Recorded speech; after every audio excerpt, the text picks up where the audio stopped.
ایک पुराना कस्बा जिसे लोग बरसों से भूला चुके थे घने जंगल के दरमियान आबाद था और वहाँ एक पुरानी हवेली खंडर की सूरत में मौजूद थी। लोग कहते थे कि ये हवेली दरअसल अंधेरों का कैद खाना है क्योंकि जो भी इसके अंदर गया कभी वापस ना लौटा।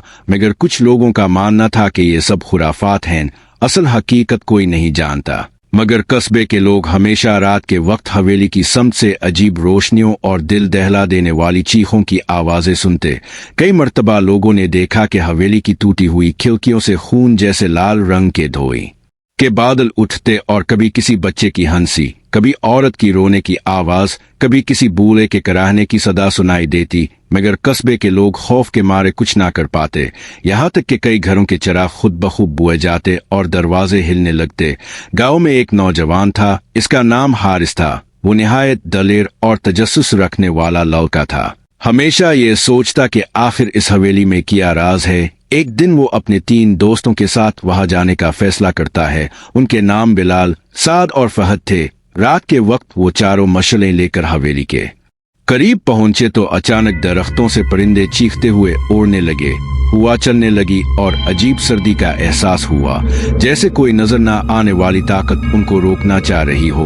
मगर हारिस आगे बढ़ता गया और बाकी दोस्त भी इसके पीछे हो लिए। हवेली का दरवाजा खुद बखुद चिड़चिड़ाता हुआ खिल गया। अंदर दाखिल होते ही एक सलांद भरी बदबू ने उनका इस्तकबाल किया। टूटी हुई दीवारों पर काले धब्बे जैसे किसी ने खून के छींटे मारे हो और जंग आलूद जार फानूस आधे नीचे लटके हुए थे। अचानक एक कोने से बोसीदा झूला हिलने लगा, हालांकि हुआ बिल्कुल बंद थी। सबके दिल लरस गए, मगर हारिस ने कहा डरने की जरूरत नहीं, हम यहाँ सच जानने आए हैं। जैसे जैसे वो आगे बढ़ते गए, कदमों के नीचे से चीखने जैसी आवाजें आने लगे, जैसे फर्श के नीचे कोई कैद हो और मदद मांग रहा हो। फिर एक दरवाजा खुला और अंदर एक कमरा दिखाई दिया जिसमें टूटे फूटे फर्नीचर, पुराने आईने और दीवारों पर लटकती तस्वीरें थी जिनकी आंखें जैसे उनका पीछा कर रही हो। साद ने एक आईने में झांका तो इसने अपने पीछे एक औरत को देखा जो सफेद लिबास में थी और इसका चेहरा खाली था, जैसे आंखें नाक मुंह सब गायब हो। साद चीख कर पीछे हटा तो सब दोस्त घबरा गए।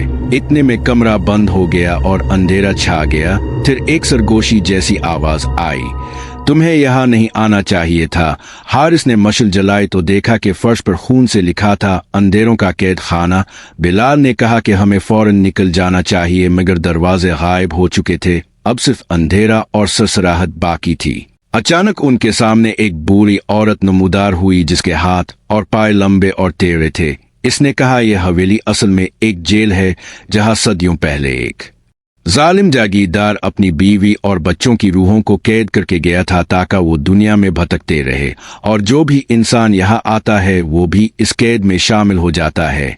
चारों दोस्तों के कदम जमीन से जैसे जाल गए हो और सांस लेना मुश्किल हो गया। फिर वो औरत उनके करीब आती गई और इसके चेहरे से खून बहने लगा। वो इतनी करीब आई कि इसके सांस की बो सबको जुटन में डाल गई। अचानक फहद ने जोर से दुआ पढ़नी शुरू की तो एक लम्हे के लिए रोशनी फैल गई और सब ने मौका पाकर भागने की कोशिश की। मगर जैसे ही वो दरवाजे के करीब पहुंचे, दरवाजा पत्थर की दीवार में बदल गया। हर तरफ अंधेरा, शोर, रोने की आवाजें, जमीन हिलने लगी और दीवारों से खून बहने लगा। सबने एक दूसरे के हाथ मजबूती से पकड़ लिए, मगर फिर भी एक एक करके उनके हाथ छूट गए। हारिस ने आखिरी लम्हे में देखा कि इसके दोस्तों को दीवार ने अंदर खींच लिया है और उनकी चीखें दीवारों के अंदर गूंजने लगे। वो हारिस अकेला रह गया, मगर अचानक इसके पीछे वही औरत खड़ी थी। इसने कहा, अब तुम भी हमारे साथ हो। फिर अंधेरा छा गया और सुबह जब गांव के लोग हवेली के करीब पहुंचे तो उन्हें सिर्फ चारों दोस्तों की मशलें जमीन पर टूटी हुई मिले। लोग कहते हैं आज भी रात को इस हवेली से 4 दोस्तों की चीखें आती हैं। कभी कोई मदद के लिए पुकार रहा होता है, कभी किसी की हंसी सुनाई देती है और कभी कोई कहता है हम अंधेरों के कैदी हैं।